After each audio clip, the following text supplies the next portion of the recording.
खांसी में एक बहुत ही अच्छी सिरप मेडिसिन कंपनी की कफीस सिरप है।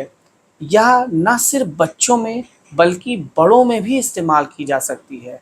यह दवा सिर्फ खांसी सूखी में ही नहीं बल्कि अगर खांसी वेट है यानी एक्सपेक्टोरेशन भी है तब भी ये बहुत अच्छे रिजल्ट देती है। इस दवा का इस्तेमाल मैंने अपनी क्लिनिक में लगभग हर मरीजों में किया है और इसके बहुत ही अच्छे रिजल्ट प्राप्त किए हैं। ये दवा 5-5 ml बड़ों में और 2.5 ml बच्चों में आधे कप कुनकुने पानी के साथ देने से काफ़ी लाभ मिलता है।